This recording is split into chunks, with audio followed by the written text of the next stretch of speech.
चलिए मैं अभी 2 मिनट में पॉकेट समय लेना चाहूँगा।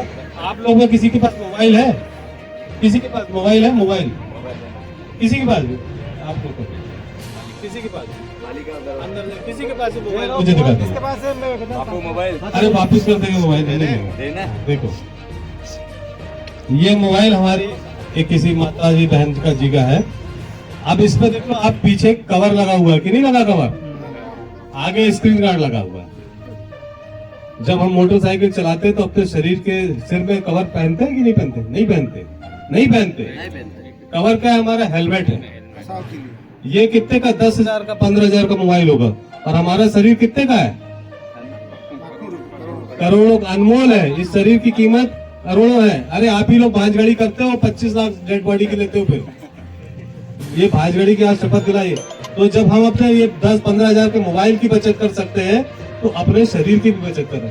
सिर में छोटी सी चोट से कोई व्यक्ति को मृत्यु हो सकती है। तो अगर मोटरसाइकिल चलाइए अच्छी बात है, पर हेलमेट भी पहने। ठीक है, धन्यवाद। मोबाइल है।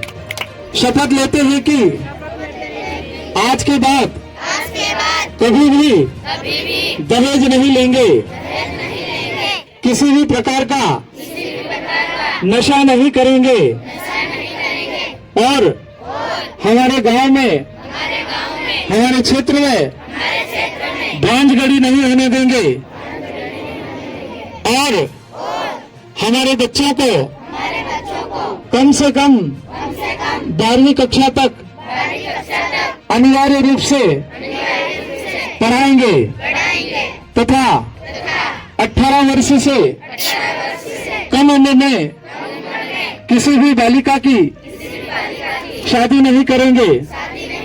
साथ ही गाँव में मैं आज आया हुआ हूँ और यहाँ आने का हमारे जो मुख्य उद्देश्य है, पूरे जो इस प्रोग्राम का मुख्य उद्देश्य है कि हमारे समाज की जो छोटी छोटी कुरीतियाँ हैं उनको दूर कर रहा है। जिस तरह से यहाँ पे मेरे ज्वाइन करने पर मैंने देखा कि जो हमारा मुख्यतः अपराध है वो बच्चों से संबंधित अपराध है। यहाँ की हमारे बालक बालिकाएं कम उम्र में यहाँ से बाहर चले जाते हैं, वो मजदूरी करते हैं। फिर उससे धीरे धीरे अन्य चीज़ें भी अपराध में जुड़ती चली जाती हैं, चाहे वो शारीरिक अपराध हो या फाइनेंशियल क्राइम हो, वो सब दोनों उससे जुड़ती रही हैं। और इसी चीज़ में मैंने देखा कि आगे जब ये बच्चे जाते हैं, फिर उनकी शादी होती है, कम उम्र में शादी हो जाती है, जो भी शादी हो रही है उसमें वो अन्य चीज़ें भी बहुत सारी लगती हैं। भांजगड़ी होती है, दहेज धापा यहाँ बहुत चलता है और शराब काफ़ी अधिक मात्रा में चलती है।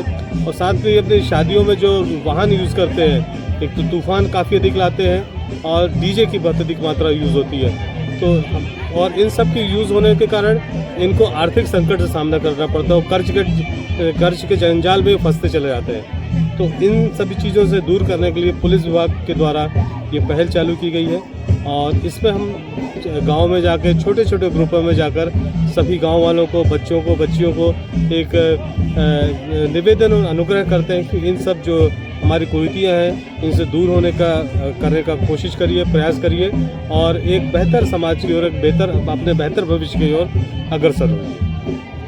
सर, अब तक हमारे यहाँ पर जिले में कई पुलिस कप्तान आए, लेकिन इस तरह का जो जन संवाद का एक आइडिया है तो सिर्फ आपका एक इकलौता का आइडिया है। सर, आपको इसकी प्रेरणा कहाँ से मिली? ये प्रेरणा तो ऐसा नहीं है, हमारे जो जहाँ मैंने ट्रेनिंग ली तो हमारे जो टीचर रहे, मैंने जो हमारे जिन्होंने मुझे ट्रेनिंग दी वो सभी अधिकारी ऐसे ही थे।